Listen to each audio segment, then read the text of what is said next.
Hey, Donald Miller here. It is March 14th, all right?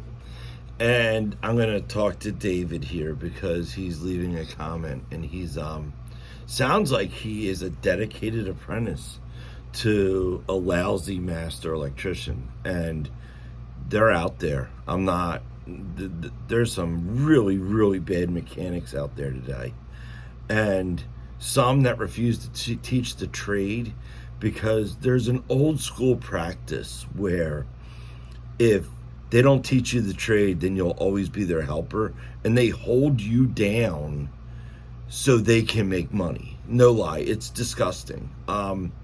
We just had a 45-year-old man in here that is nothing but a glorified apprentice because his master electrician has held him back over the years, and the man actually has a son now and children, and he can't get out from underneath the guy's wing because he held him down for so long. So if you're an apprentice and you have a guy holding you back, and you want to learn and you want to excel in this trade, you got to get out. You got to get out as quickly as possible. All right. So, David, all right. If you're showing up early every day, you're willing to work weekends, you already have your hand tool knowledge down.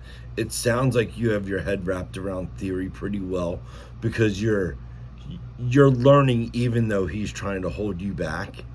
You're 25.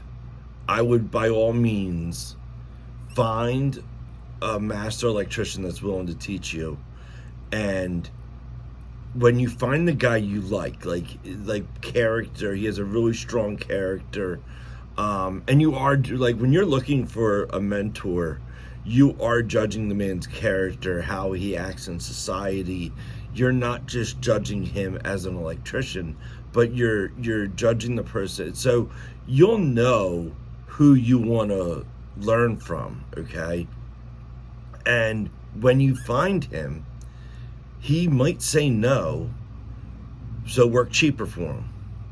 The guy's only going to say no so long, and if you are willing to show up every day, be respectful, and learn, he's not going to say no forever. He will, like, he's going to see potential in you, and and if there's an equal exchange where you're willing to learn from him in exchange for working at a lesser rate. Now, I'm not saying work for peanuts, okay? The guy's got to be really good to work for peanuts. I mean, really good. The guy's got to be promising to teach you how to run a 15 van company. And then at that time, peanuts might be okay. All right. And it is like, if you, this is where apprenticeships become valuable. Okay. You're not learning how to do electric. You're learning how to become that person. And there's a difference between just learning electric and being an apprentice, and you're apprenticing for something greater than that. Okay. So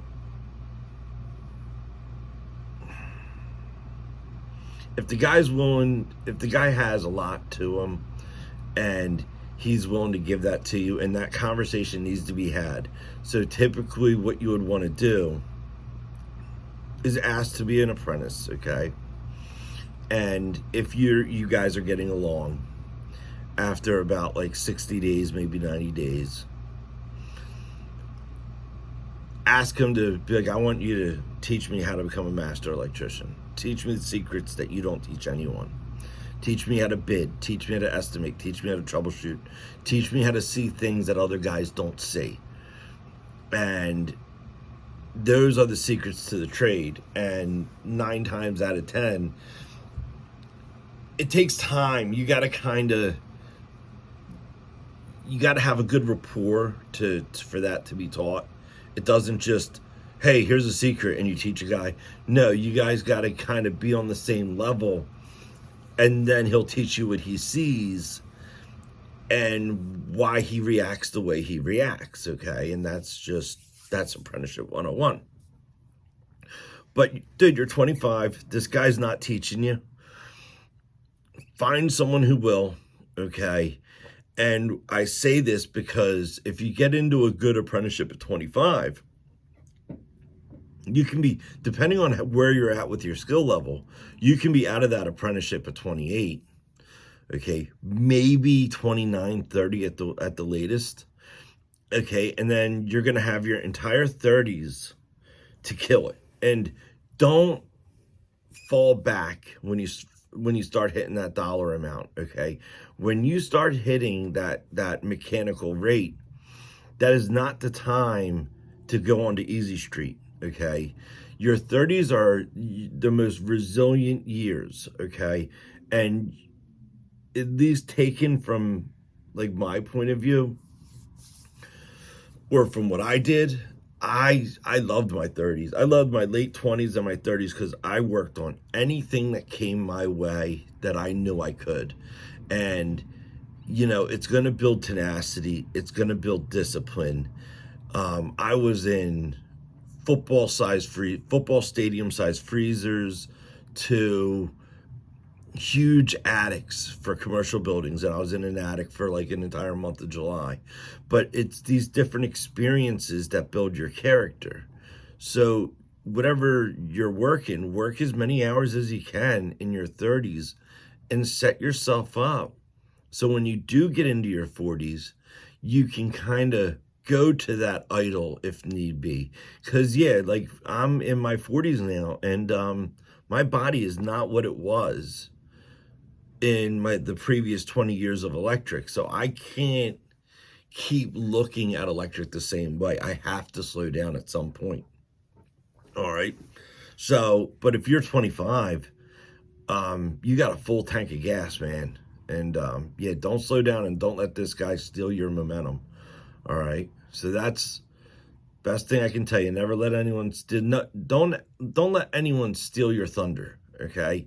Because, you know, some of these guys out there, man, they'll eat up your fuel for their pocket. All right. And that's not apprenticing. That's some guy taking advantage of you. All right. There's supposed to be a code of conduct. Okay. And, you know, today it's like a code of conduct of thieves. It really is. There's not a lot of honorable mechanics that will apprentice correctly anymore. It's all about the dollar, about the hourly rate, about taking advantage of people. It is what it is. But have that conversation with the new guy, with this old guy. It already sounds like he's going to just blow smoke up your butt. So it sounds to me like you start looking. You'll find a good guy out there. All right, so it's Tuesday. At least it's not Monday.